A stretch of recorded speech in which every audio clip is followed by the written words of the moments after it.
เดือนกุมภาพันธ์2530เลยนะตั้งใจฟังกันฟังธรรมะฟังเพื่อให้เกิดปัญญาและพิจารณาให้รู้แจ้งเห็นจริงตามความเป็นจริงที่เพิ่นว่าเพิ่นสอนนั้นคนเราวันนี้ต้องพูดเรื่องข่มกลัว เพราะพวกเรามันเป็นคนมักกลัวไม่ว่าแต่คนนั้นคนนี้หลวงพ่อเองก็เป็นคนมักกลัวแต่ก่อนต้องหาเรียนมนต์เรียนคาถาขังให้ศักดิ์สิทธิ์เข้าใจอย่างนั้นแสดงว่าเรายังไม่รู้ของจริงถ้าหากคนใดรู้ของจริงแล้วจะไม่มีขังศักดิ์สิทธิ์อะไรทั้งหมดเลยแต่คนใดแสดงว่ารู้จริงธรรมะแต่ยังถือเครื่องรางของขลังอยู่นั้นยังไม่จริงรู้จำมายังไม่รู้แจ้งยังไม่รู้จริงถ้ารู้แจ้งรู้จริงแล้วบ่มีของขลังบ่มีศักดิ์สิทธิ์ทั้งหมดเลยเพราะไม่กลัวอย่างทั้งหมดแล้วคำว่าไม่กลัวอย่างนี่ก็เข้าใจว่าไม่กลัวอะไรทั้งหมดว่าอย่างนี้บอกให้หลวงพ่อรู้จักถ้าหากว่าบ่เข้าใจก็ต้องบอกว่าบ่เข้าใจถ้าเข้าใจก็ต้องบอกว่าเข้าใจเพราะว่าหลวงพ่อเป็นคนเมืองเลย ถ้าพูดธรรมะจริงๆแล้วหลวงพ่อต้องพูดภาษาบ้านหลวงพ่อถ้าพูดเป็นภาษากลางดัดเสียงดัดนิสัยนั้นมันหลงหรือบางทีก็คิดบ่ออกบอนจีเว้าเลยดังนั้นคนถ้ารู้จริงไม่ต้องกลัวเกิดมาแล้วต้องตายทุกคนตายบ่มียกเว้นผู้หญิงเกิดมาผู้หนึ่งก็ตายผู้หนึ่งเกิดมา2 คนก็ตาย2 คนบ่เฉพาะแต่คนไทยนะคนอินเดียก็ตายเป็นบนพระพุทธเจ้าเกิดตรัสรู้แม้ที่สุดพระพุทธเจ้านั้นก็ตายเป็นคือกันจึงว่าบ่ต้องกลัวสิ่งนั้นแล้วถ้าหากคนฟังแล้วก็ต้องพิจารณาเอาไปใส่ตามที่เพิ่นว่านั้นว่าไม่มีอันใด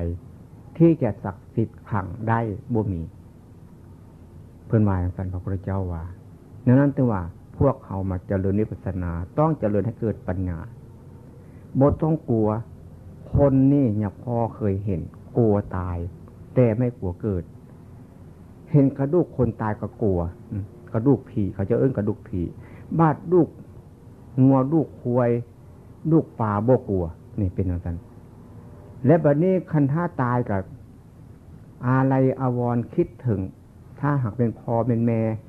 เป็นลูกเป็นหลานหรือเป็นลูกเป็นผัวเป็นสามีภรรยาก็ได้นะว่าอย่างสิก็ได้ตายแล้วคิดถึงกันแล้วมันเข้าใจผิดนะมันเป็นธรรมดาแล้วพ่อเขาก็ตายคือกันพ่อคนอื่นนะก็ตายแม่คนอื่นก็ตายลูกคนอื่นก็ตายแม่สามีภรรยาคนอื่นก็ตายแล้วก็คิดถึงเราบัดนี้พ่อเราก็ตายเป็นแม่เราก็ตายเป็นลูกเราก็ตายเป็นผัวเราก็ตายเป็นแม้ที่สุดตัวเองก็ต้องตายเป็นเมื่อคิดอย่างนี้ก็เลิกข่มกลัวลดเนี่ยพอเนี่ยพ่อเข้าใจจริงๆเนี่ยพ่อจึงบ่กลัวผีบ่กลัวเทวดาบ่กลัวหยังแม้กระดูกคนตายเนี่ยพ่อก็บ่กลัวบาดลูกงัวลูกควายบัดเนี่ยลูกหมูลูกไก่เนี่ยเอามาเฮ็ดต้มแล้วก็กินบาดลูกคนเห็นแล้วก็กลัวโลบเดียวนี่มันเข้าใจอย่างนั้นมันก็เป็นลูกคือกันทุกลูกทีเดียวลูกงัวลูกควายลูกคน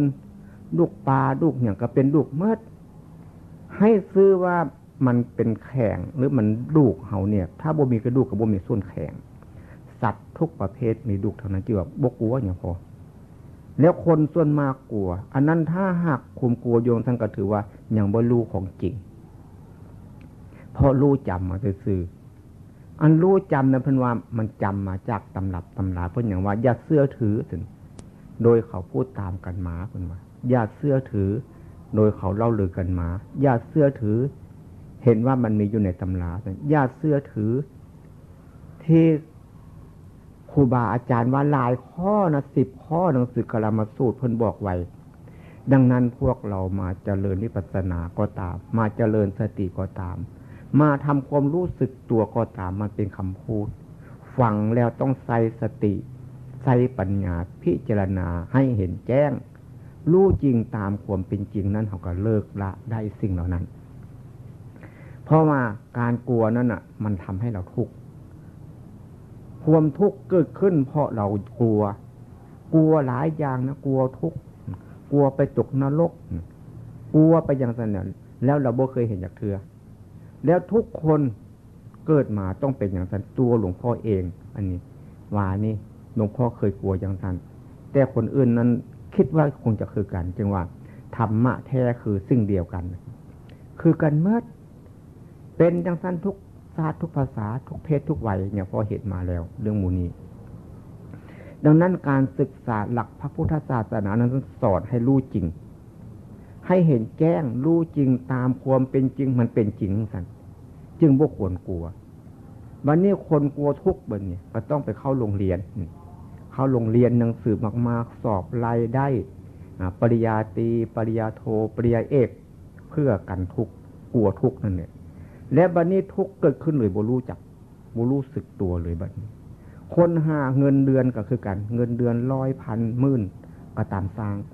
เพื่อกันทุกข์กลัวทุกข์นั่นเองจริงว่าเราไม่รู้จักให้เข้าใจว่าเราเรียนหนังสือเรียนเพื่อหน้าที่ของเราเรียนเข้าใจอย่างสิ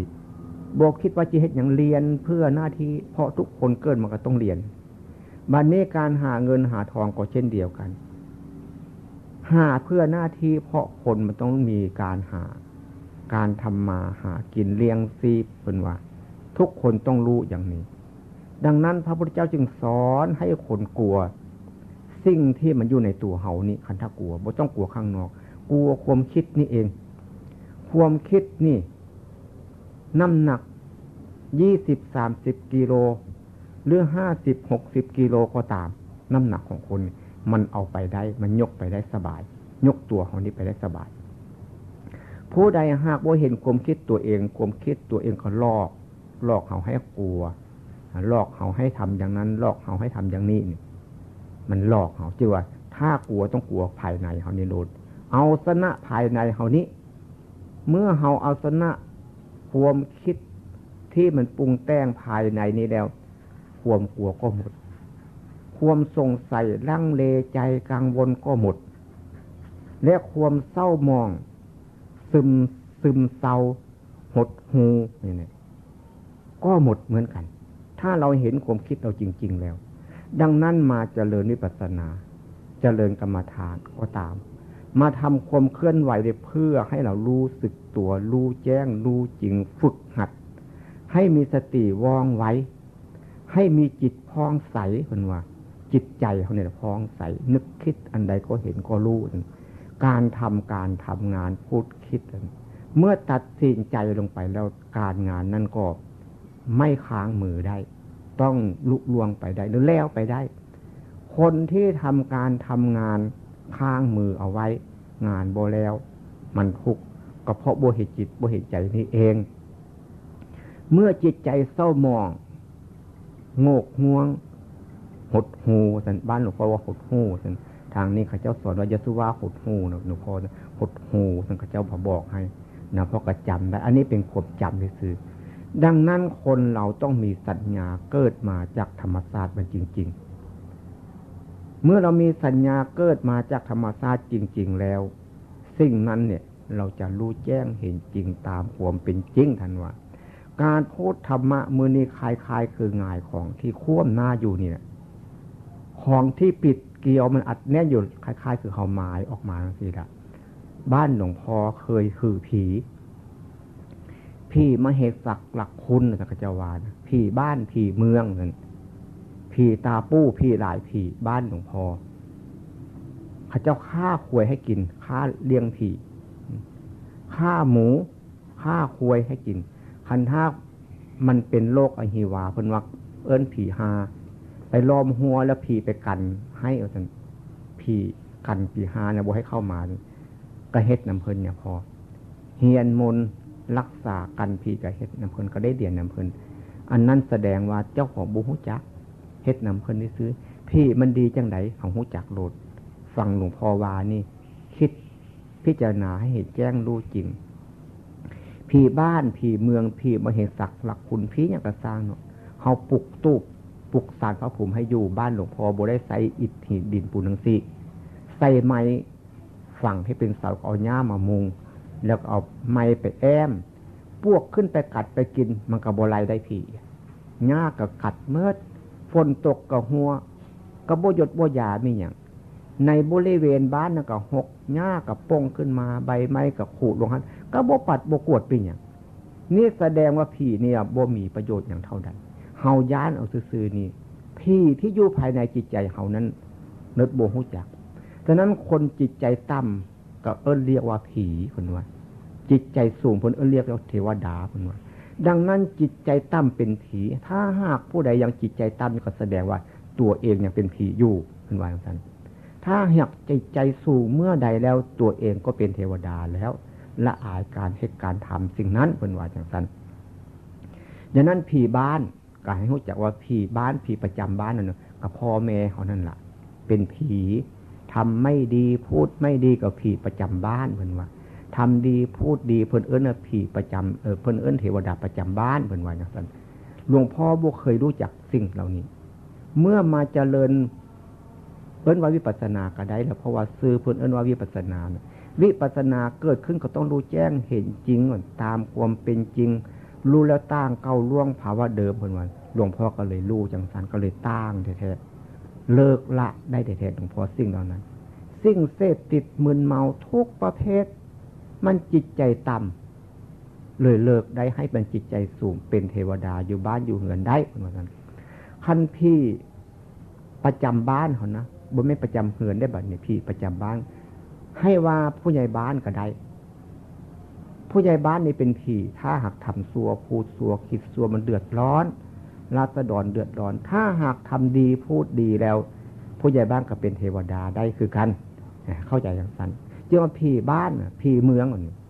ผีอำเภอผีไม่เหตุศักดิ์เราผียังกระทำสร้างน่ะให้ว่าคนนั่นแหละเป็นผีผู้คุ้มครองป้องกันเท่านั้นแหละเดือดร้อนนำความสับสนวุ่นวายมาให้เขาให้เข้าใจว่าเป็นผีแล้วเขาก็ยุ่นำผีแล้วบัดนี้เมื่อ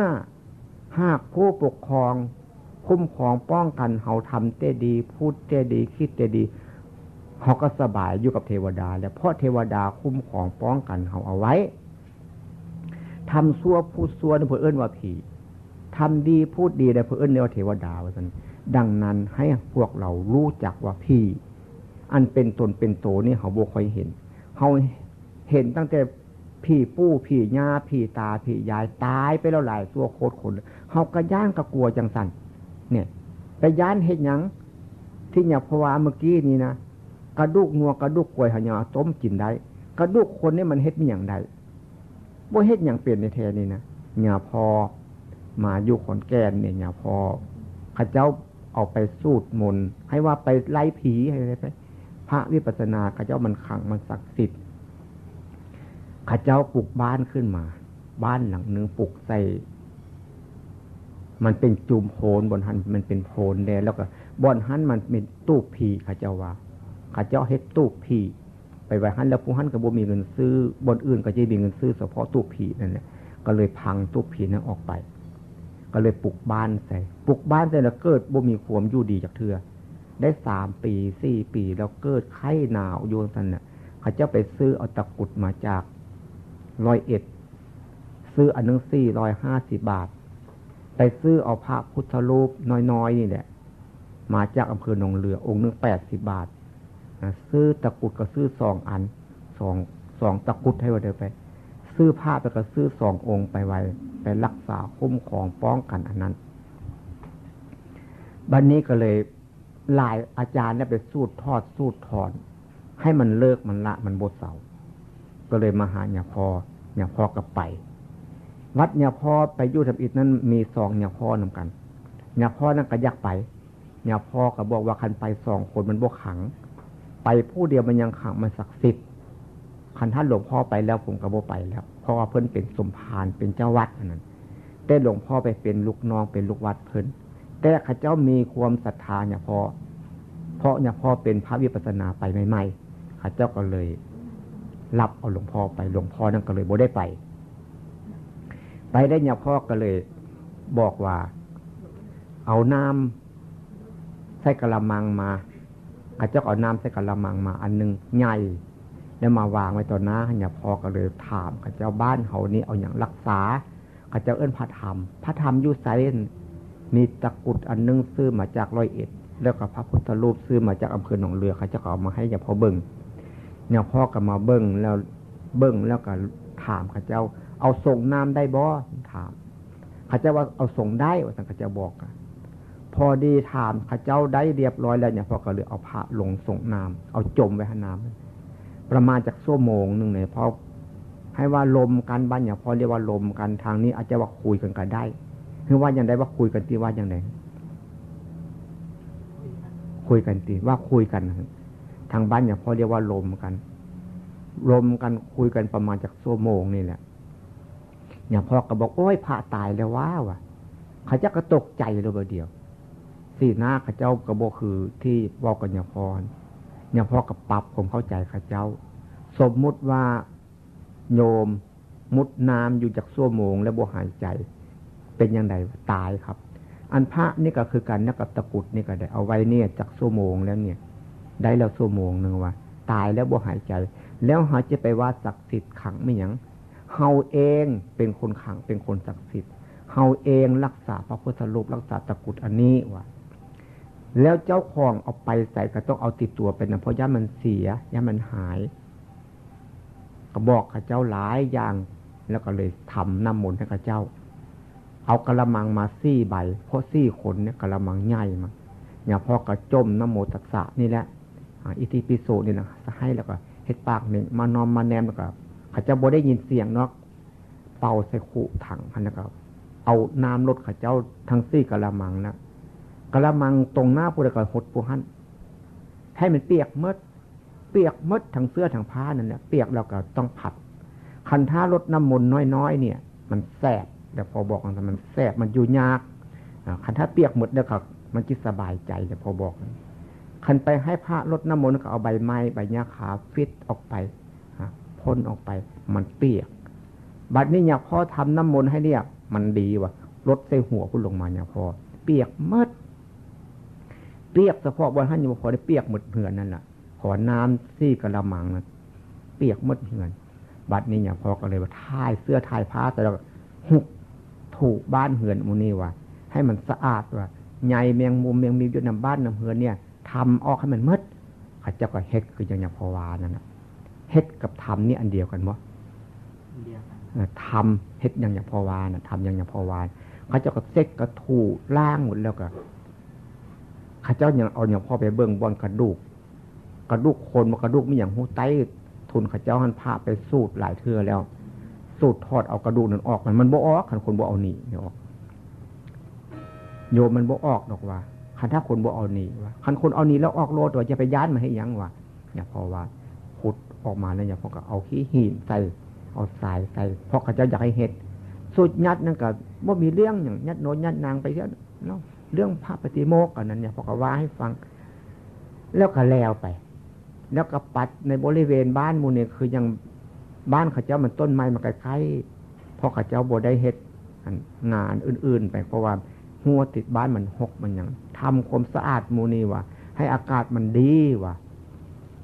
ข้าเจ้าก็ทำเฮ็ดอย่างพอวานะเลยหายทุกวันนี่อย่างพ่อไปขอนแก่นข้าเจ้ามาส่งปิ่นโตให้อันนี้เนี่ยทำให้จิตใจเข้มแข็งถ้าหากจิตใจเข้มแข็งเราผีกายานเทวดากายานอย่าพอจึงบกลัวผีบกลัวเทวดาตั้งแต่มืดนั่นมาอย่าพอหูมาแล้วอย่าพอบกลัวเรื่องเครื่องรางของขลังปลุกเสกได้ก็หลวงพ่อบกลัวอย่างทั้งหมดเลยเพราะว่าหลวงพ่อรู้จริงของจริงมันเป็นอย่างนั้นพ่อพระพุทธเจ้าเองก็สอนอย่างนั้น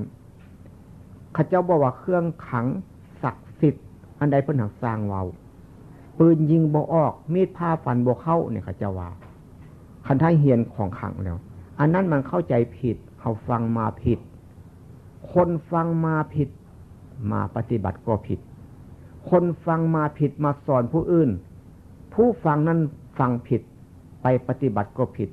เมื่อผิดแล้วก็ได้รับทุกข์ทันทีคนฟังมาถูกต้องปฏิบัติถูกต้องคนมันก็ได้รับความสุขบัดนี้เฮาเว้าความถูกต้องคนที่ฟังก็ฟังถูกต้องนำไปปฏิบัติผลออกมาก็บ่ถูก เพิ่นว่าเข้าผิดเข้าเที่ยงกันเข้าฆ่าเข้าตีกันอยากเข้าไปเพิ่นว่าอย่างนั้นมีดพาฟันกันอยู่หันเขาฟันกันที่เข้าไปเฮ็ดหยังเพิ่นเอิ้นอันธพาลน่ะบัดนี้คนเดี๋ยวนี้สอนกันมีพระน้อยๆแขนคอแล้วเข้าไปโลดพระกูขังกูศักดิ์สิทธิ์ได้พระอย่างนั้นพระอย่างซี่พระรุ่นนั้นพระลุงนี้อาจารย์ดังๆเข้าไปได้เนี่ยพอบ่เห็นเหลือจักคนมีแต่ตายกันโลกเดียวเป็นอย่างนั้นเข้าปืนยิงกันอยู่หั่นน่ะอย่าออกไปทางพุ้นมันจิทึกลูกปืนข้าเจ้าเพิ่นว่าอย่างนั้นพระพุทธเจ้าเฮาเพิ่นออกไปมันบ่มีเหลือ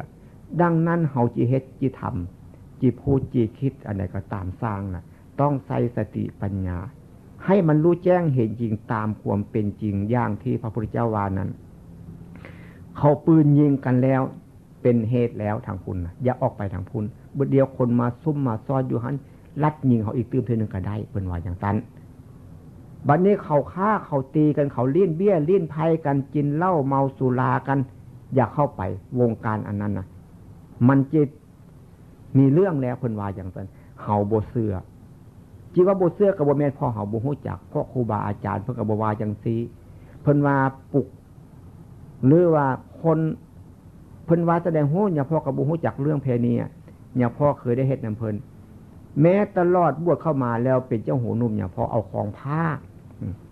เอาของผ้าสังวิทาปุกะญะปะปะปะมัจจุปะที่มาสั่งอังคุเนี่ยหนาวกระนบอย่างนั้นน่ะผ้าโบต้องปิดหนาวก็สั้นอยู่อันนั้นก็แสดงว่าฟังมาผิดครูบาอาจารย์สอนมาผิดลูกศิษย์ก็ต้องทำตามผิดอีกตื่มแล้วเนี่ยเพิ่นว่าเอาของผ้าหมายถึงเอามานุ่งมาห่มตัวเองจะไปปลุกผ้าบ่เนี่ยจมสุดแล้วก็ต้องตบปุกสามเทื่อปลุกผ้ามาจิตื่นบ่ปลุกคนนี่นะมันยังจิตื่นได้อย่างที่อย่าพอว่านี่ปลุกจิตปลุกใจอย่าไปเฮ็ดจังสันนอนหลับทับสิทธิ์มันบ่แม่นฟังให้มันเป็นให้เข้าใจอันปลุกกระตุดบ่ยันมันบ่ตื่นเนาะปลุกรอดปลุกเนี่ยบ่ตื่นคันปลุกคนเนี่ยตื่นโลดบ่โอ้กูนี่เคยไหว้ผีแม้จิตใจกูต่ำขนาดนี้นะเขาก็เลิกได้โอ้เขากินเหล้าเล่นการพนันมาเขาทำการที่บ่ดีนะเพิ่นบอกว่าบ่เข้าไปก็บ่เข้าไปมันก็บ่มีพิษบ่มีภัยมีหยังเขาเอาปืนยิงกันอยู่ทางพุ่นนะเพิ่นบอกว่าอย่าออกไปเด้เพิ่นก็อย่างว่าซั่นแล้วก็บ่ถึกลูกปืนเพิ่นว่าอเสวนาจะพาลานางเพิ่นว่าบัณฑิตานันจะเฉวนาปูสาจะปูสานิญาณังเอตัมมังคลมุตตมังเพิ่นว่าอย่างนั้นอันบาลีมันนะอาเสวนาจะพาลานางในเพิ่นว่าดูนำคนผานพบคนผานมันต้องเป็นผานเพิ่นว่าซั่นแต่คนผานในที่นี้เนี่ยพอบ่ได้ว่าคนผานภายนอกเนี่ยพอว่าคนผานภายในอันคนผานภายนอกกินเหล้าเล่นการพนันนะเขาบ่ไปนำกับเจ้าหนักกันแล้วอันคนผานภายในนี่ติมันสำคัญโตจิตใจมันนึกมันคิดนี่ติมันอยากไปนี่ติโตมันอยากไปนั่นแหละเพิ่นเอิ้นคนผานก้อนที่มันอยากไปนั้นมันเป็นอย่างไรมันเป็นกิเลสมันอยากไปอวดออกหน้าออกตาเพื่อคนผานเพิ่นว่าอเสวนาจะพาลานังอยู่กับคนผานอันนั้นคนผานคือโทสะโมหะโลภะเนี่ยคนผานภายในอย่าเข้าไปใกล้มันเขาออกจากมันให้มันได้เพิ่นว่าอย่างนั้นบัดนี้อยู่กับบัณฑิตบัดเนี่ยบัณฑิตานันจะเสวนาปูซาจะแบบควรเคารพนับถือผู้เป็นบัณฑิตผู้เป็นนักปราชญ์เขาไปอยู่นำเพิ่นได้บ่การงานมันมีการทำมาหากินอาชีพเลี้ยงชีวิตแต่ละคนละคนอย่างดีกับประสบเพิ่นเนี่ยเพิ่นว่าจังซั่นเห็นน้อยๆเพิ่นเว้าให้ฟังแล้วก็จดจำเอามาไว้อันบัณฑิตอยู่ในโตเนี่ยบ่อยากเว้าจักเทื่ออันโตสติโตปัญญาโตสมาธิโตเห็นแจ้งรู้จริงนี่บ่ว่าจักเทื่อคันว่าบัณฑิตก็จะไปว่าผู้ศึกษาเล่าเรียนพระไตรปิฎกหรือบวชหึงๆพูนเพิ่นเอิ้นบัณฑิตจังซั่นแต่ญาพอว่านี่เอาบัณฑิตในตัวเองในตัวเองเนี่ยรู้จัก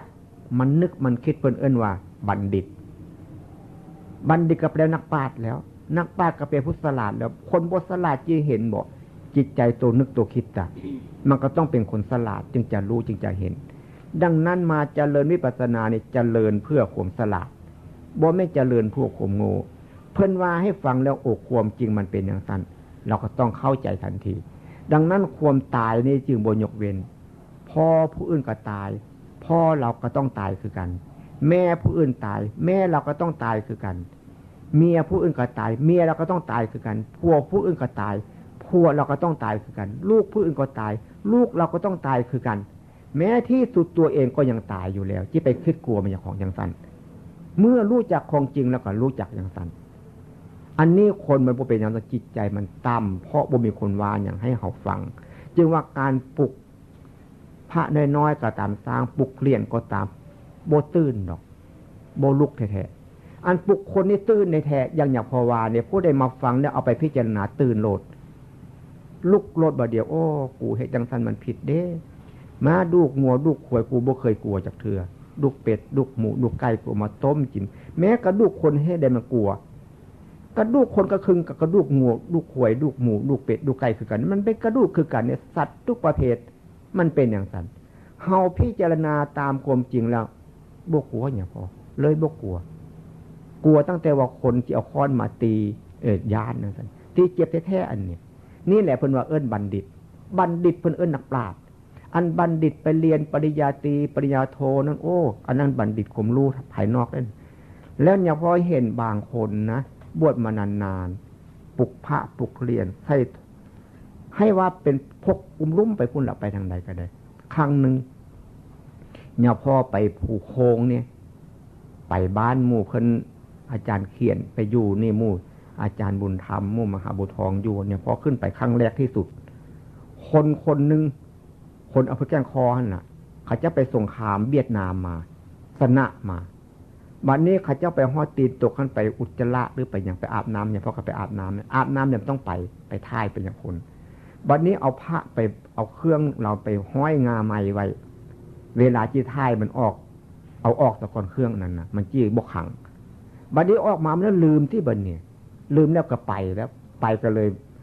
มันไก่เนี่ยบ้านเขาเจ้าไก่หลายเนี่ยพ่อไปทีหลังเนี่ยพ่อกระบุหูจักว่าเราไปแล้วเนี่ยพ่อไปนอนบ้านหลังบ้านนี้ตื่นเศร้ามันเนี่ยพ่อกลับมาตื่นเศร้าเนี่ยพ้นกลับมาแล่นมาเนี่ยพ่อออกก่อน แล่นมาเนี่ยพ่อกระท่วงไว้พ่อเนี่ยพ่อกลับมาผู้เดียวลงมาคุณจะไปไสว่าจะไปคุณเอาบ่ต้องวิ่งต้องแล่นไปค่อยๆไปนำกันนี่แหละคุยกันไปมันยังบ่เมื่อยแต่ผมฟ้าวไปหยังผมลืมของไว้คุณลืมของมันก็อยู่หันแหละถ้ามันยังก็ยังอยู่หันถ้ามันบ่ยังคนเอาไปแล้วคุณว่าไปพร้อมกันนี่แหละดีแล้วก็บ่อยากอยู่แล้วก็แต่อย่าพอท่วงไว้นี่คือเบรกรถคือสมอเรือหรือคือตาซังนี่คำมันหนักทางนึงแล้วเอามาตุ้มท่วงไว้มันก็บ่หนักไปเรือนี่มันวิ่งเร็วๆเฮาเอาสมอทิ้งไว้มันก็บ่ไปไวรถก็คือการเบรกไว้ขจาวาเนี่ยพ่อก็พยายามพูดกับเรามาแล้วก็ทนมาฮอดที่เอิ้นตีนตกคือตีนภูนั่นนะมันมีน้ำซับบนนั้นเราก็เข้าไปเอาแล้วก็พกใหญ่ธรณีพีระพกผ้าพกตะกุดให้ว่าแค่หมูลูกอย่างกระเจ้าก็เอาไปแขนคอหันละเพราะว่าข้าเจ้าไปยังสันมาเนี่ยการล้มข้าเจ้ามาอย่างบวามีอย่างเธออย่างพ่อกันระวังเพราะว่า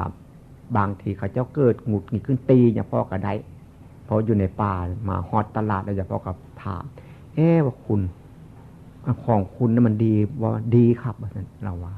ในตลาดเราคิดว่าที่บ่เป็นอย่างนั้นอย่างพ่อก็เลยว่าให้เรามันบ่แม่นอย่างสันคุณบ่แม่นมันรักษาคุณได้นั่นคุณรักษามันได้คืนนี้คุณนอนบ่หลับเป็นบ่ครับว่าสัน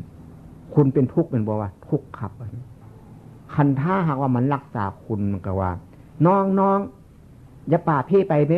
พี่รักษาน้องอ่ะมันก็เอื้อนอย่างสันสนวนอันนี้คุณรักษามันแทบจะตายคืนนี้นอนบ่หลับอีกตื่นนะคุณทุกข์ย้อนของอันนี้แหละว่าให้เราอันคุณไปสงครามเวียดนามคุณบ่ทุกข์ตายนะเพราะคุณมีสติมีปัญญาคุณเอาตัวรอดไปยอดดีถ้าหากคุณเสื้อของสิ่งนี้นะเที่ยวหน้าในบ่ไหวได้คุณให้คุณใช้สติปัญญาจริงๆคุณรักษามันแม้มันเอาห้อยไว้หันคืนนี่มันก็อยู่ผู้เดียวมันอยู่หันนะมันบ่มีคู่บ่มีหมู่มีหยังมันนอนอยู่ผู้เดียวมันซ้ำคุณไปฮอดบ้านนั้นนอนก็บ่หลับ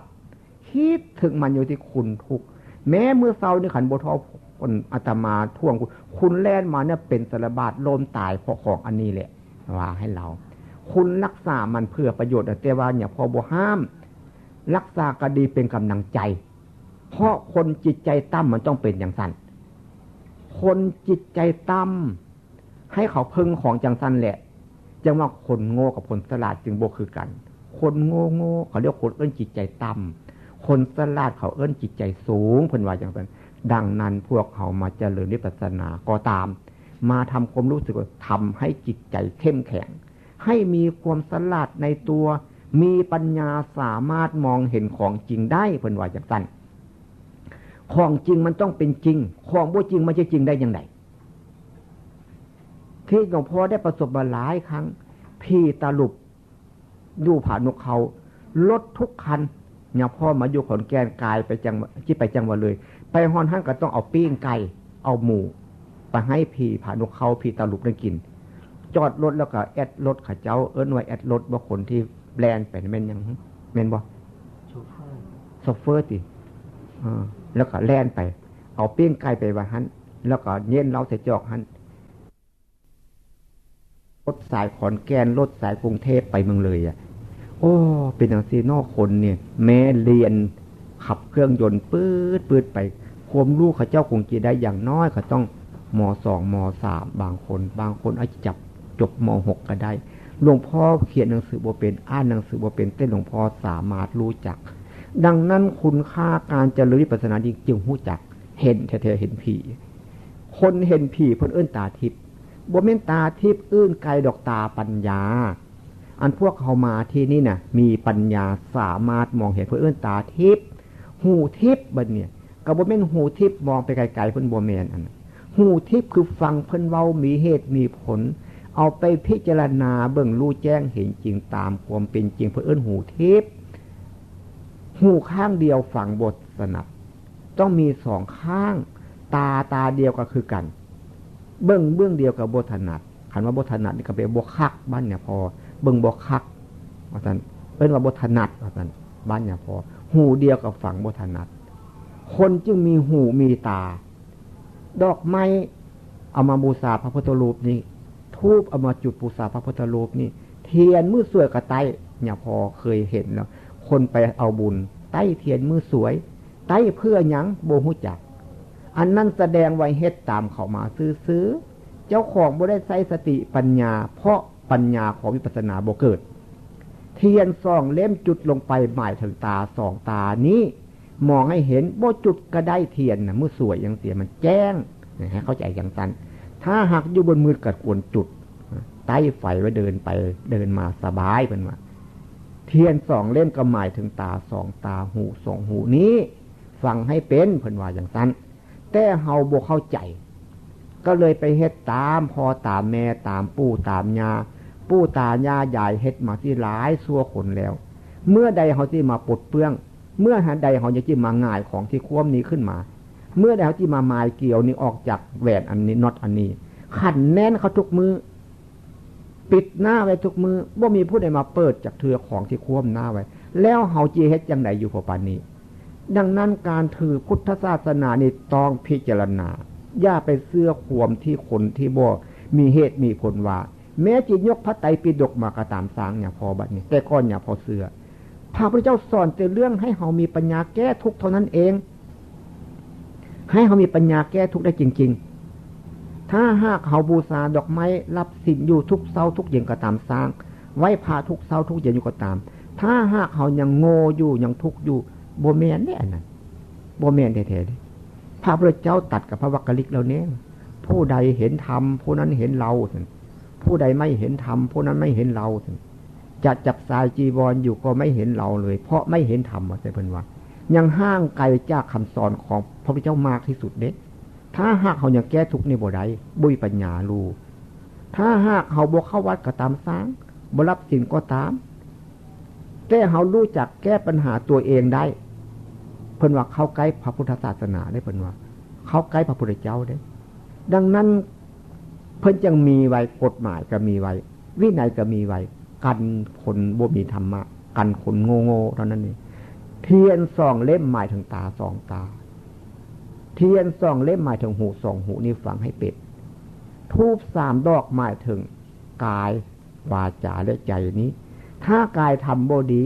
คำปากนี่พูดบ่ดีใจคิดบ่ดีมันเหม็นเพิ่นว่าอย่างนั้นถ้ากายได้ทำดีบัดเนี่ย คำปากคำเว้าเนี่ยพูดดีๆใจคิดแต่ดีๆมันหอมเพิ่นว่า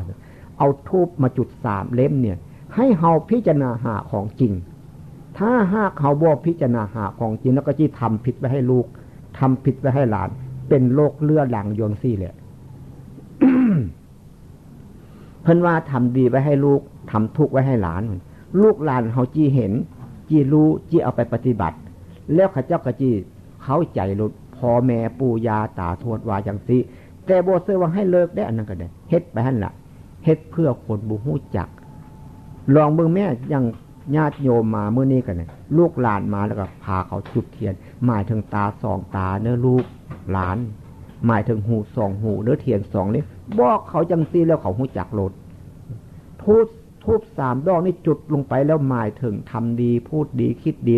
บอกเขาจังซี่เขาฮู้จักเขาจำได้เพิ่นว่าสัญญาความหมายรู้จำได้อันนี้จำเอาเพิ่นว่ารู้จักรู้จำอันรู้แจ้งรู้จริงเนี่ยเกิดมาจากธรรมชาติกฎของธรรมชาติเพิ่นเอิ้นสัญญาความหมายรู้จำได้เส้นเฮานั่งอยู่เดี๋ยวนี้เนี่ยถามเฮาบ่ได้ว่าเรื่องตาจากเทื่อถามตามีบ่มีมันเข้าใจดอกเพิ่นว่าสัญญามาจากธรรมชาติเพิ่นว่าจิตใจของพระพุทธเจ้านั้นจิตใจสะอาดจิตใจสว่างจิตใจสงบจิตใจบริสุทธิ์จิตใจผ่องใสจิตใจว่องไวว่าซั่นเฮาก็ที่เป็นคือกันนั้นคันถ้าเฮาเฮ็ดจิตใจสะอาดอย่างญาติโยมนั่งฟังหลวงพ่ออยู่ดีๆเนี่ยและเพื่อนพาส่งฟังลงมาเนี่ยจิตใจอยู่ซื่อๆนี่แต่หากบ่เคยเบิ่งว่าจิตใจเจ้าของเป็นหยังอันนี้เพิ่นว่าจิตใจสงบเฮาสงบจังซี่แปลว่าพระพุทธเจ้าน้อยๆมาอยู่นำเฮาแล้วนี่เฮาก็บ่ฮู้จักพระพุทธเจ้ามาอยู่นำเฮาบัดนี้เฮาจิไปเอาพระพุทธเจ้าในประเทศอินเดียเพิ่นมาไว้กับโตเฮาจิได้บ่มันคนละคนกันน่ะให้เฮาเข้าใจจังซี่ถ้าหากเฮาถือศาสนาพุทธต้องมีปัญญาพุทธศาสนานี่สอนเรื่องปัญญาเนี่ยพุทธะจึงแปลว่าผู้รู้ผู้ตื่นผู้เบิกบานด้วยธรรมเหมือนภาวนาพุทโธบัดนี้เอาพระพุทธเจ้ามาไว้หัวใจเพื่อจิมาหาเฮาได้ให้หยังพระพุทธเจ้าพุทโธแปลว่าผู้ตื่นพี่เด้โอ้ใจกูก็สงบเนี่ยอย่างนั่งฟังโอ้ความสงบเป็นจังซี่เนาะโอ้พระพุทธเจ้าน้อยๆเกิดขึ้นมาแล้วเด้นี่เฮาก็ฮู้จักว่าพระพุทธเจ้าอยู่นำเฮาซั่นบัดนี้จิตใจเฮาเฮ็ดมันนึกมันคิดบัดเนี่ยก็จิตใจสว่างแล้วคันมันมืดอยู่มันสิเห็นบ่เห็นจิตเห็นใจเฮามันก็ต้องสว่างที่มันยังเห็นนะเฮามองไปจังซี่ก็เห็นก็จิตใจสว่างซั่นวะจิตใจสะอาดบัดเนี่ยมันก็บ่สกปรกซั่นวะจิตใจสะอาดก็คือเสื้อคือผ้าเฮานี่แล้วถ้ามันสกปรกมันก็บ่น่าจับบ่น่าดูซั่นวะถ้าซักสะอาดเด้มันก็น่าจับน่าดูเอามาเช็ดเนื้อเช็ดตัวเฮาก็ได้ซั่นวะดังนั้นมันมีอยู่ในเฮานี่จิตใจสะอาดจิตใจสว่างจิตใจสงบอันจิตใจบริสุทธิ์นั่นน่ะเฮามีอันนึงก็แสดงว่าพระพุทธเจ้าน้อยๆขึ้นมาหาเฮาแล้วมี2 อันขึ้นมาก็แสดงพระพุทธเจ้าใหญ่ขึ้นมาแล้วมี3-4 อย่าง5 อย่างเข้ามาครบอย่างพระพุทธเจ้าก็แปลว่าเฮาได้อยู่ใกล้พระพุทธเจ้าแล้วเพิ่นว่าจังซั่นแล้วเฮาบ่เข้าใจจากเทื่อเรื่องอย่างซี่ไปเข้าใจแต่เรื่องอื่นๆพุ่นเนี่ยไปไหว้ผีพุ่นไปดูฤกษ์ดูยามพุ่นอันนั้นศักดิ์สิทธิ์อันนี้ศักดิ์สิทธิ์ส่วนของดีมีในตัวเฮานี่บ่คิดจักเทื่อดังนั้นเพชรมีอยู่ในตัวเฮานี่แล้วแต่เฮาหากบ่รู้จักว่าเอาเพชรไปใส่สมมุติเอาอันเนี้ยบ่มีเพชรเขาจะเอิ้นมีแร่อมเพชรอยู่คนมีปัญญาจึงไปดูว่าแร่บ่นี้มีเพชรว่าซั่นเอาแร่ออกมาแล้วเจรไนบอกว่าอย่างโหอย่างพอบ่รู้จักเรื่องอย่างสิเอาไปเฮ็ดจังได๋ก่อนไปเฮ็ดจังได๋พัทลุงนึกไปจังได๋พวกหมู่ถ้าลุงเอาแร่ออกมาแล้วเอาเพชรออกมาขายได้ราคาโลดเฮาก็คือกันถ้าเฮาพิจารณาถึงจิตถึงใจเฮาแล้วเฮาก็สิบ่ทุกข์ความทุกข์นั้นจึงมันบ่มีพระพุทธเจ้าสอนแล้วมีแต่ทุกข์เท่านั้นเกิดขึ้นว่าซั่นมีแต่ทุกข์เท่านั้นตั้งอยู่ว่าซั่นมีแต่ทุกข์เท่านั้นดับไปเพิ่นว่ามันตั้งอยู่เพราะจังได๋เพราะเฮาบ่ฮู้จักเพราะเฮาบ่ฮู้จักมันดับไปอย่างเฮาโกรธกันเนี่ยเฮาเอิ้นอารมณ์บ่ดีบ่หรือว่าจิตใจขุ่นมัวบ่นี่เฮาบ่ฮู้จักเพราะจิตใจเฮาบ่สะอาดเด้จิตใจมันมืดตึ๊บอยู่พุ่นนี่จิตใจมันสกปรกอยู่เด้จึงบ่เห็นจิตบ่เห็นใจตัวเองใจโกรธขึ้นมาเฮาก็บ่เห็นจนถ้ามันพอแห้งพี่แล้วยังรู้ว่าโอ้ยอารมณ์บ่ดีให้เนี่ยคันฮู้จักว่าอารมณ์บ่ดีก็ทิ้งซะแล้วมันก็แล้วกันซื่อๆมันเว้าเป็นคนจังว่าการพูดการเว้านั่น 100 คำพันคำหมื่นคำแสนคำล้านคำก็ตามสู้การกระทำให้มันรู้สึกตัวนี่ครั้งเดียวบ่ได้เพิ่นว่าคันว่าครั้งเดียวบ่ได้นี่จีบ่เข้าใจครั้งเดียวไม่ได้ว่าซั่นคันว่าบ่ได้นี่เข้าใจบ่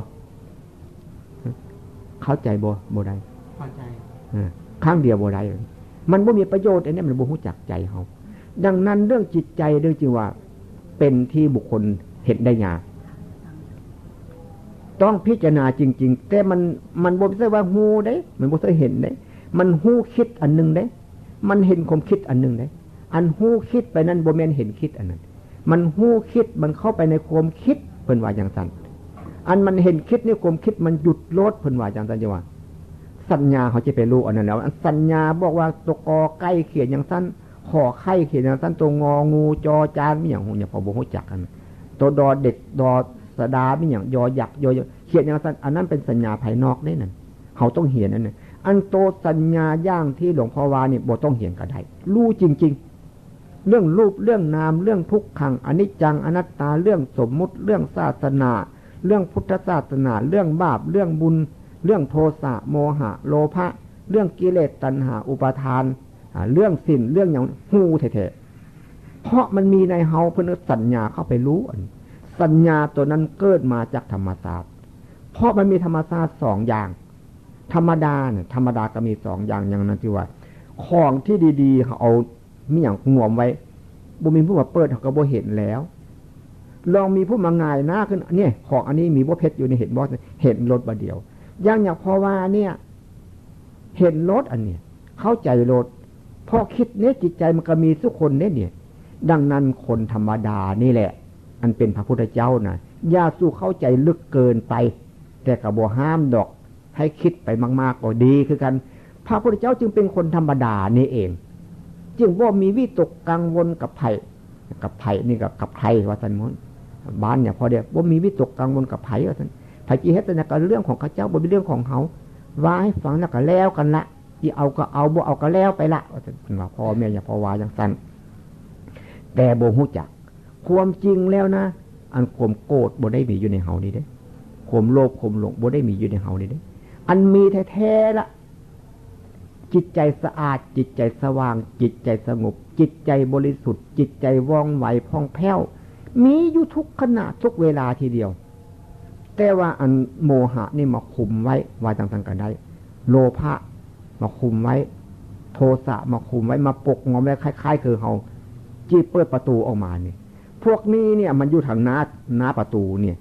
บ่ให้เฮาอ้อมประตูใดมันอัดแน่นไว้อย่างเสียเรียกกับเหมือนกับเกี่ยวน็อตนั่นแหละหันเขาบ่มีผู้จิมามาเกี่ยวออกไปเสือมันเขาแน่นอยู่แต่แล้วเกี่ยวน็อตประตูก็คือกันใส่กุญแจไว้บ่เนี่ยบ่มีผู้มาไขให้เฮาจักเทื่อเฮาบ่ฮู้จักลูกกุญแจได้เบิดนี่ก็บ่มีไม่ได้เปิดจักเทื่อได้เปิดประตูออกมาก็มืดอยู่ซั่นเนี่ยดังนั้นการให้ทานการรักษาศีลการทำกรรมฐานนั้นดีแล้วแต่มันแก้ทุกข์บ่ได้สิ่งใดที่แก้ทุกข์บ่ได้เด้อเพิ่นว่าบ่เป็นของจริงเพิ่นว่าของจริงนั้นต้องแก้ทุกข์เท่านั้นเพิ่นเอาแต่เรื่องข่มทุกข์เท่านั้นที่ซื่อคำสอนของพระพุทธเจ้าทั้งหมดนี่ก็รู้จักว่าทั้งหมดซั่นก็ได้บ้านหลวงพ่อได้ว่าทั้งหมดว่าซั่นเข้าใจไหมหนูคันว่าทั้งหมดนั้นบ้านเนี่ยพอทางนี้อาจจะว่าทั้งหมดก็ได้บรรจุลงเรื่องแก้ทุกข์เท่านั้นมีแต่ทุกข์เท่านั้นเกิดขึ้นมีแต่ทุกข์เท่านั้นตั้งอยู่มีแต่ทุกข์เท่านั้นดับไปเพิ่นว่าเพิ่นเอิ้นอริยสัจ4ทุกข์สมุทัยนิโรธมรรค4ข้อนี่เพิ่นว่าทุกข์ต้องกำหนดรู้ซั่นสมุทัยต้องละมรรคต้องเจริญนิโรธทำให้แจ้งว่าซั่นเฮ็ดจังได๋ฮู้บ่ฮู้จักกันมรรคเป็นจังได๋บ่ฮู้จักกำหนดรู้ทุกข์บ่ได้บ่ฮู้จักรอแต่ทุกข์ว่าผมงอกฟันหักเนื้อหนังแห้งแห้วไปอันนั้นก็แม่นนะมันเป็นธรรมชาติมันว่าซั่นทุกข์เพราะเฮาคิดเนี่ยทุกข์เพราะเฮาเคลื่อนเฮาไหวนี่นะเขาบ่เคยเห็นจักเทื่ออย่างเฮาพริบตานี่นะรู้สึกบ่ลองพริบตามั้ยรู้สึกบ่รู้สึกว่ารู้สึกทุกครั้งบ่ไม่ทุกครั้งนานๆเนี่ยค่อยรู้แม่นบ่คันเฮาบ่ได้กำหนดมันก็บ่รู้แม่นบ่แต่มีผู้ถามว่าพริบตารู้สึกมั้ยรู้จักทันทีแม่นบ่นั่นแหละเพิ่นเอิ้นว่าสัญญามันมีอยู่แล้วแต่เฮาบ่รู้จักสัญญาอันนี้มันพริบตาเฮารู้มันเคลื่อนมันไหวอันรู้อันนี้พี่ได้สัญญาเนี่ยเพราะว่าส สัญญาความหมายรู้จำได้มันหายใจเข้าหายใจออกรู้พี่เด้จิตใจมันนึกมันคิดมันรู้พี่เด้อันนี้ละสัญญาความหมายรู้จำได้เพิ่นว่าพอดีมันจีโก้ขึ้นมามันเห็นมันรู้พี่ได้เพิ่นว่าพอดีมันจีฮักจีสังมันเห็นมันรู้พี่ได้เพิ่นสัญญาความหมายรู้จำได้บ่แม่นสัญญาอยู่ภายนอกเลยแต่มันก็เป็นภายนอกคือกันเพราะคนมาว่าอยู่แต่เปลือกนอกพี่บ่ได้ว่าถึงจิตใจจากเถื่อดังนั้นวันนี้พวกเขามาอบรมกรรมฐานวิปัสสนาที่วัดสนามในนี่อย่าพอพูดเป็นภาษาเมืองเลยเพราะพูดเป็นภาษากลางอย่าพอพูดบ่เป็นถ้าจิพูดธรรมะอย่างสี่แล้วต้องอย่าพอพูดภาษาบ้านหลวงพ่อถ้าพูดภาษากลางเนี่ยอย่าพอคิดบ่ออกบางคำนะดังนั้นอันพระพุทธเจ้านั้นถึงที่สุดแล้วญาณย่อมมีนะถึงบ่อนใดเฮาฮู้จักบ่ก็ถึงตัวความคิดเท่านี้แล้ว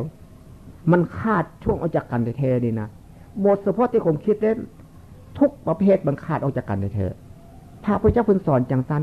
ถึงที่สุดแล้วญาณย่อมมีว่าซั่นเพิ่นว่าจังซั่นเนี่ยพระพุทธเจ้าว่าอย่าพ่อยังว่าอุปมาให้ฟังเอาเสือกไหนร้อนผูกใส่ส้นนี้เสาเนี่ยส้นหนึ่งผูกใส่ส้นนั้นเสาหนึ่งตัดตรงกลางแล้วมันดึงบ่ถึงกันควมมันขาดออกจากกันนี่แหละเพิ่นว่ามันเห็นแจ้งมันรู้จริงมันบ่ทุกข์ปรุงแต่งเพิ่นว่าอย่างนั้นแม้สามีภรรยาก็เช่นเดียวกันลูกหลานบ้าน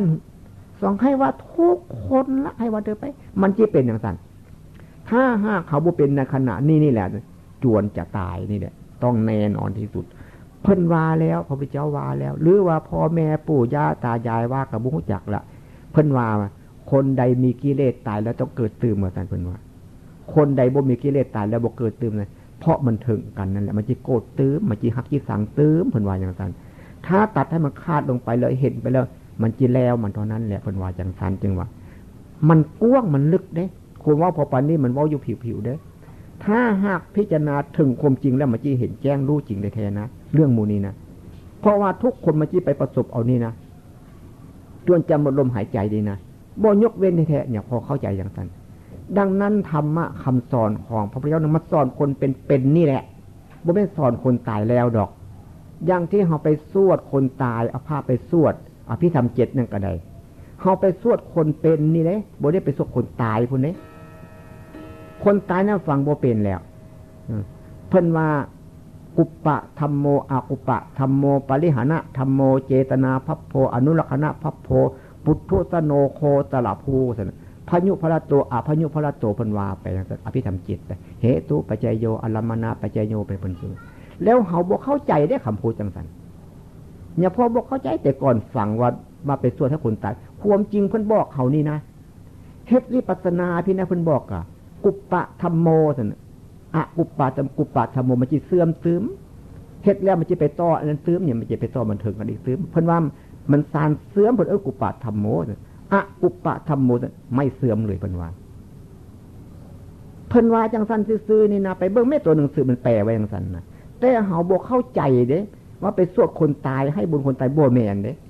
เพิ่นมาว่าให้คนเป็นๆนี่ได้ฟังจึงว่าจำไว้พวกเขามาเจริญวิปัสสนาอย่าพอนำเรื่องมาไว้ให้ฟังเสียกุปปะธัมโมนะเพิ่นว่าสารเสื่อมอะกุปปะธัมโมนะเพิ่นว่าบ่เสื่อมปาริหานะธัมโมอะปาริหานะธัมโมเจตนาภัพโพอนุรักขณะภัพโพมันยังน้อยอยู่ของเหตุวิปัสสนานี่เพิ่นว่าอนุรักขณะภัพโพน้อยปุถุสโนมันเป็นปุถุชนโคตรภูไปให้มันข้ามซะให้มันวิตซะในวัฏฏะทุกข์อันเนี่ยถ้าหากผู้ใดไปวิตวัฏฏะทุกข์อันนี้แล้วอยู่เหนือทุกข์เป็นว่าซั่นเป็นคนแต่หากอยู่เหนือคนอยู่กับโลกแต่อยู่เหนือโลกเพิ่นว่าซั่นกินก้างกินดูกบ่ขาคอเพิ่นว่าอย่างนั้นก็เลยบ่ย้านบัดน่ะบ่ย้านกระดูกคนบ่ย้านกระดูกผีให้ว่าบ่ย้านกระดูกงัวกระดูกควายทั้งหมดเนี่ยเพราะว่ามันคือกันมันเป็นคือกันจึงว่าเฮาบ่ฮู้จักซื่อๆนี่เด้กระจุดมนยันเครื่องรางของขลังปุกเสกโอ้ยเนี่ยพอฮู้จักไปอย่างซะจิว่าเห็นแจ้งรู้จริงตามความเป็นจริงที่พระพุทธเจ้าสอนเอาไว้ว่าซั่นเฮามาเจริญวิปัสสนาเนี่ยหลายมือแล้วนี่จักตั้งแต่มื้อใดก่อนวันที่12มื้อนี้ก็เป็นวันที่15แล้วนี่ว่าให้ฟังนี่เข้าใจแล้วแต่ว่าบางทีมันอาจจะลืมได้นี่ถ้าหากมันบ่ลืมจากเทื่อพิจารณาเลิกละความซัวความโง่นั้นออกไปให้มันหมด เมื่อความชั่วความโง่นั้นหมดแล้วมีอย่างมันก็บ่มีความชั่วก็บ่มีความโง่แล้วจะเป็นอย่างยังก็เป็นธรรมดานี่แหละเนี่ยเพิ่นว่าอย่างนั้นพระพุทธเจ้าจึงเป็นคนธรรมดาธรรมดานี่เองถ้าผิดจากธรรมดาแล้วไม่ใช่เป็นพระพุทธเจ้าแล้วผิดไปทางใดบ่ฮู้จักมันจะไปชั่วหรือไปดีบ่ฮู้จักผีก็อยู่ที่นี่เทวดาก็อยู่ที่นี่ปุถุชนก็อยู่ที่นี่พระอริยบุคคลก็อยู่ที่นี่ให้ว่าอยู่นำเฮานี่บ่ที่ว่าคนเพิ่นว่าคนนั้นจึงมีความหมายอยู่ลึกอย่าพอถามหลายคนเลยคนนี้ผู้ใดใส่ชื่อเสียงเรียงนามให้มานั้นถามบ่ฮู้จักจักคนที่ฮู้จักหยังน่ะของเจ้าของบ่ฮู้จักคนอยู่แล้วคนที่หมายถึงทุกสิ่งทุกอย่างอยู่ในเฮานี่เด้เหมือนดังว่าอย่างไรเอาไปใส่ของสกปรกไปใส่อันตะกร้าบ่เป็นหยังเอาของไปทิ้งใส่หันที่เก็บอาหารนะว่าอย่างไรถังขยะนั่นน่ะคล้ายๆคือถังขยะนี่แหละคนนี่เอาของไปเทใส่หันเอาขี้เนื้อไปเทใส่ของดีบางทีแหวนอยู่ในมือเขาจิดุดหันก็มีเด้มันเป็นกาซามันเป็นกาต้ามันเป็นถังขยะคนจึงว่าเฮาซอกหาของดีที่ตัวเฮา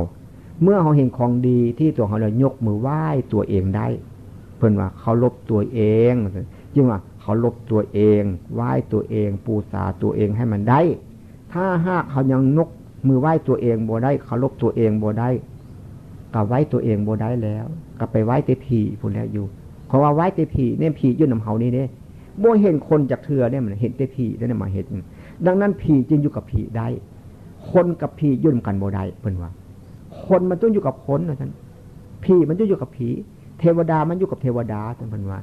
รูปกายนี่มันเป็นโครงอันนึงแต่ว่าเอาเทวดามาไว้รูปกายอันนี้เพิ่นว่าเอาพระเดียบุคคลมาไว้รูปกายอันนี้เพิ่นว่าอย่าเสื้อหลายตำรานะแต่อย่าไปทำลายเพิ่นตำรามีไว้หั่นแหละเนี่ยพอได้พิจารณาหลายอย่างแม้ที่สุดเนี่ยพอวาวให้ฟังมื้อนี้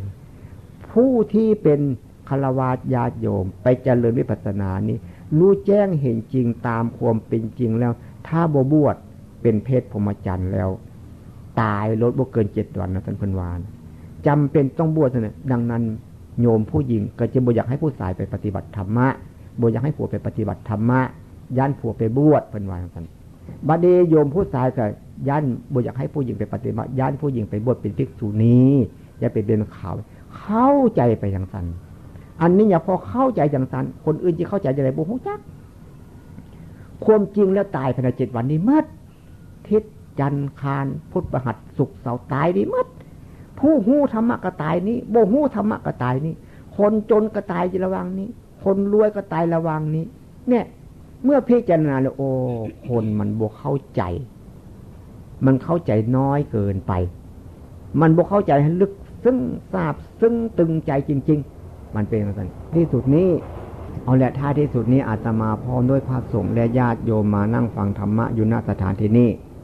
อาตมาขออ้างอิงเอาคุณของพระพุทธเจ้าและพระธรรมคำสั่งสอนขององค์สมเด็จพระสัมมาสัมพุทธเจ้า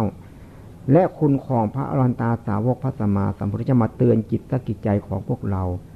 ให้พวกเราจงประพฤติปฏิบัติตามให้รู้แจ้งเห็นจริงตามความเป็นจริงอย่างที่พระพุทธเจ้าเพิ่นตรัสเอาไว้ว่าสัตว์ทั้งหลายเราผู้เป็นตถาคตไปถึงแล้วแห่งนั้นแล้วจึงนำมาสอนพวกเธอทั้งหลายให้พวกเธอทั้งหลายจงประพฤติปฏิบัติตามอย่างเราตถาคตนี้ก็จะรู้จะเห็นจะเป็นจะมีอย่างเราตถาคตนี้เพิ่นว่าดังนั้นเขาจงปฏิบัติตามแบบของพระพุทธเจ้านั้นให้เขารู้แจ้งเห็นจริงตามความเป็นจริงที่มีอยู่ในตัวเขานี่ขอให้ทุกคนจงประสบพบเห็นเอาในชีวิตนี้หรือเวลาอันใกล้นี้จงทุกคนเถิด